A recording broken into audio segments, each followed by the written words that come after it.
Ang hirap mag-edit ng video. Ay, wala na yata manonood ngayon kasi lahat vlogger na. Luluha-luha na yung mata mo sa kaka-edit. Wala pa rin nanonood. Pahirapan na nga maghanap ng subscriber. Ngayon, pahirapan pa din maghanap ng viewer. Kasi lahat na lang yata ngayon naging vlogger na. At ito pa, ang hirap maghanap ng content mo sa video mo. Tapos hindi naman pwede na sa bahay ka lang kasi paiba-iba naman dapat. Saan na ba kayo viewer? Kakalito pa kung anong sabihin mo dyan sa mga content mo. Kung mag-voice over kay lisod pa dyan kaayo. Pinag-isipan mo, pinaghirapan mo, nag-spend ka ng maraming oras dyan at kakatingin ng video mo kung sasabihin mo. Tapos ang ending is swipe nyo lang. Ay, in town, kalisod mag-vlogger o panahon na.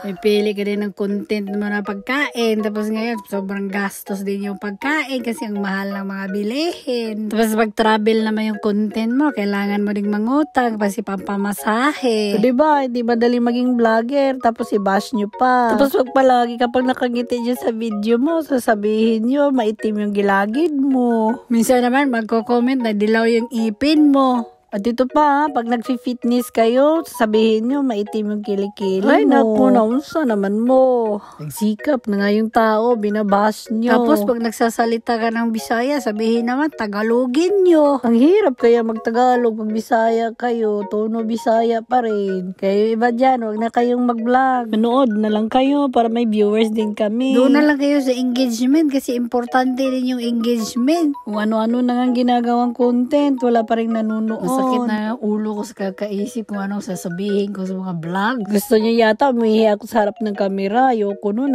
Di bali nang wag magba-viral. Oy, wag lang ganyan. Ito namang si Meta, i-invite kang maging professional mode. Ngayon, pag mag-video ka na, gawin namang unoriginal yung content mo. Nano ka man, Meta? Ako man gumawa ng video na yan. At ito pa, Meta, pag gumamit kami ng sound mo, ginagawa mo, copyright pa. Ay, dako. Ginawa mo na nga yung lahat para maging may content ka. Tapos pagtingin mo doon sa dashboard mo, nire-regla, namumula. Kasi nga, walang nanonood sa mga video. Kaya please lang, yung iba dyan, huminto na kayo sa pag-vlog. Manood na lang kayo sa video namin. Tapos, nakakalito din itong si Meta. Ginawang not recommendable yung profile mo. Dahil sa pagiging content creator, yung dalawang mata mo, naging 4 na. Nasira sa kaka-edit ng mga video mo. Kita nyo na, ano yung napapala ko sa pag-vlog. Kaya kayong iba dyan, manood na lang kayo ng mga video ko para may views ako. Maawa na kayo sa amin hanggang ngayon di pa kami monetize. Ang laki na ng ginastos namin sa kaka-video na to tapos hanggang ngayon di pa rin kami monetize. May mga nagbibigay nga ng stars. Once nagbibigay sila ng stars, expect din nila na ibabalik mo din bigay yung stars nila. Tapos ang liit pa ng bigayan ng conversion ng stars. Kung alam nyo lang, yung conversion niya sobrang liit. Tinatakpan na nga lang yung amount pag nagpo-post ng invoice ni Meta. Tapos ito pa, pag nakikita nilang nagba-vlog ka na, ang daming magmi-message sa'yo, nanghihingi ng tulong, di pa kami monetize